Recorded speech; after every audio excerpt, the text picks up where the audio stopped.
My wife cheated on me with a coworker for 5 months. She had no idea that I already knew and that I was documenting every lie she told. Asterisk, my name's Ethan Walker, 36, software developer from Portland, Oregon. I've been married to Lauren for 8 years, together for 10. No kids, no drama, at least that's what I thought. If you'd asked me 2 months ago, I would have said our marriage was solid. We laughed often, shared playlists, talked about getting a dog. But everything changed one random Tuesday night. The kind of night that doesn't feel like the beginning of a disaster. Lauren had left her phone charging on the bathroom counter while she showered. I wasn't snooping. I was brushing my teeth when it buzzed. The screen lit up with a message from a contact saved as asterisk conference room be odd name, right? The preview read, "Still thinking about yesterday. You're incredible." My stomach twisted. For a few seconds, I just stared at it, trying to rationalize what I saw. Then, almost on autopilot, I unlocked her phone. No password change, nothing to stop me. And that's when my world cracked open. There were months of messages, explicit, emotional, disgusting. Photos I wish I could erase from my mind. Conference room B was Jake, my coworker. The guy who sits 4 rows behind me. We'd had beers together, played on the same company softball team. He'd even congratulated Lauren and me on our anniversary last summer. Reading those texts felt like watching a car crash in slow motion. I scrolled through their plans to meet up at hotels downtown. I read how she said he made her feel alive again, how she wished she'd met him sooner. Every word burned. My instinct was to confront her right there, to throw open the shower door, demand answers, yell, cry, something. But then I saw another thread. It wasn't about Jake this time. It was about me. Lauren was texting a friend about how she was restructuring her finances, how she was preparing for a clean exit. One line hit me so hard I nearly dropped the phone. "After I file, he'll be blindsided. Can't wait to take half his 401k. She wasn't just betraying me emotionally. She was strategizing to gut me financially. Something in me went cold right then. Not rage, something deeper, sharper. I decided I wasn't going to yell. I wasn't going to give her the satisfaction of seeing me broken. Instead, I was going to play it smart. I put her phone back exactly where it had been, crawled into bed beside her like nothing had happened. She mumbled something half asleep, reached for my hand. I stared at the ceiling until dawn the next morning. I made her coffee, 2 sugars, splash of oat milk, just how she likes it. Kissed her cheek before she left for work. And from that moment on, I became someone else, calm, methodical, unshakable. Every night, when she fell asleep, I'd unlock her phone and document everything. Screenshots of texts, pictures, time. I created a secret cloud folder titled Insurance. It felt surreal, doing this in the same apartment we'd shared so many quiet mornings. But I kept going. I checked our credit card statements next. That's when the financial side of the betrayal came into focus. Over $8,000 spent on business dinners and team-building events. Each charge matched the same boutique hotel downtown, always on Tuesday or Thursday afternoons. The exact times I had late meetings. She even used our joint card, my money. Paying for her affair, I sat there one night, looking at the statement, realizing the woman I trusted most was stealing from me to fund her lies. The next day, I scheduled a consultation with a divorce attorney.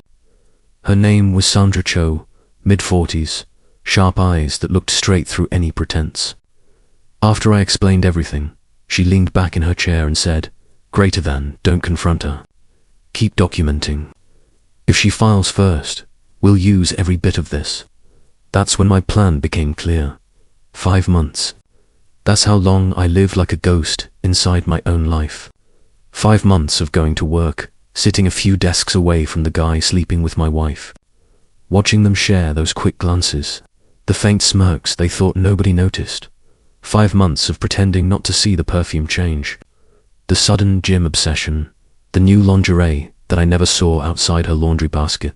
Each night, while she dreamed beside me, I added another piece to the puzzle: receipts. Screenshots, photos of her car at the hotel. I became an archivist of betrayal. I wasn't angry anymore. Not exactly, I was. Hollow, detached, watching a version of my life that didn't belong to me anymore. The only comfort was the quiet knowledge that one day, all of this, the lies, the arrogance, the smug little smiles would catch up with her, and when it did, I'd be ready. 5 months. That's how long I lived behind a mask, smiling when I wanted to scream, pretending to sleep while the woman beside me whispered love messages to another man. By the 5th month, the routine had become muscle memory. She'd come home late, claiming client drinks ran long. I'd nod, offer her leftovers, watch her eat 2 bites, shower too long, then crawl into bed smelling like that same citrus perfume she never wore for me. I'd wait until her breathing evened out, that faint, steady rhythm I once found comforting, then unlock her phone and collect more proof. There were over 600 screenshots by then. Texts, photos, hotel bookings.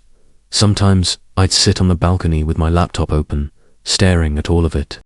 The evidence of my wife's secret life, carefully organized into folders by date and category. Texts, receipts, hotel, Jake. It didn't feel real anymore. It felt like I was auditing someone else's tragedy. One Thursday night, I decided to confirm what I already knew. I left work late, drove downtown, parked across the street from the Mason Hill Hotel, the same one from our credit card bills. It was raining lightly. I waited, and there they were.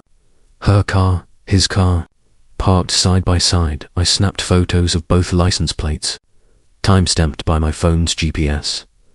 Then I drove home, turned off every light, sat on the couch in the dark until morning, when Lauren came in, hair damp, humming like nothing had happened.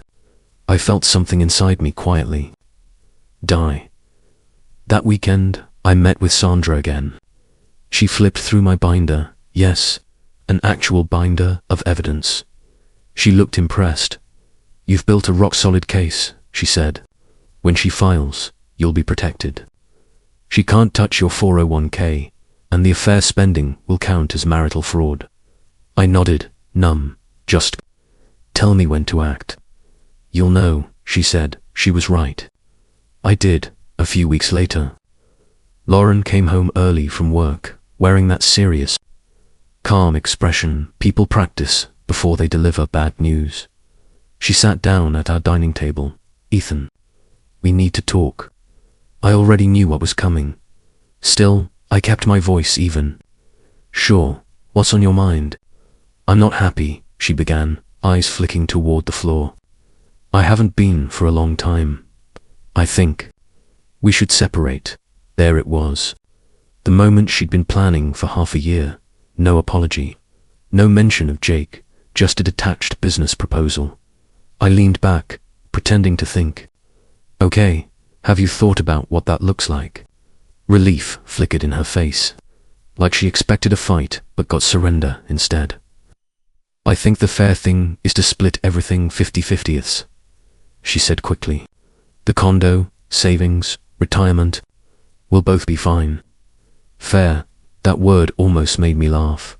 I forced a nod. "We should probably get lawyers involved, make sure it's handled properly." She smiled then, an actual smile. "That's mature of you." Mature, if only she knew the attorney had already been waiting for this moment. 2 days later, she packed a few bags, said she'd stay with her sister for a while to clear her head. She hugged me at the door, and for the briefest second, I almost broke.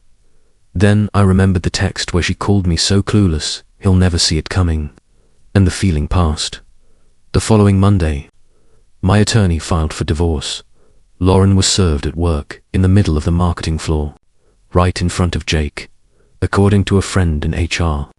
Jake went pale when he saw the process server call her name by Thursday. Her lawyer had already sent over her demands.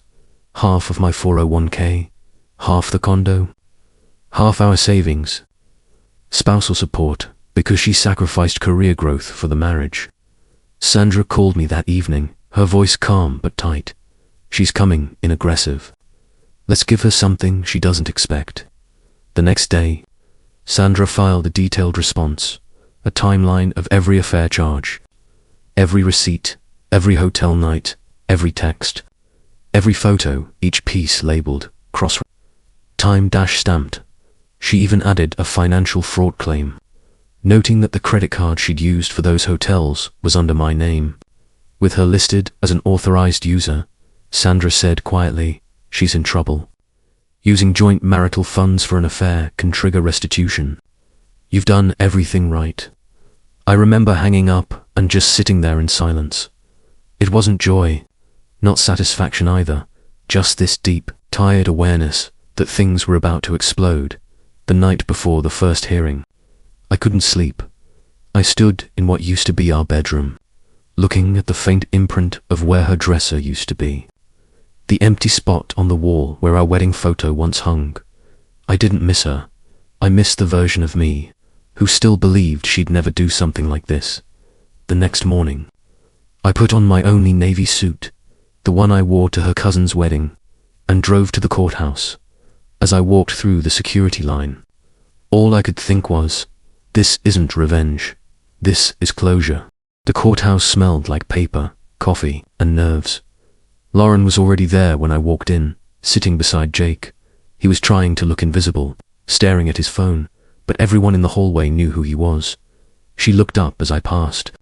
Her face tightened. Not guilt, not even shame, just surprise that I looked. Calm. Sandra leaned in and whispered, remember, say as little as possible. The evidence speaks louder than anger. We stepped into the courtroom. The judge, an older woman with sharp eyes, asked everyone to sit. Lauren's lawyer stood first. Crisp suit, confident tone. Your Honor, my client simply seeks an equitable division of marital assets. She has been financially dependent on her husband for years and deserves stability as she begins a new chapter. A rehearsed performance. Lauren nodded softly, even dabbed at her eye.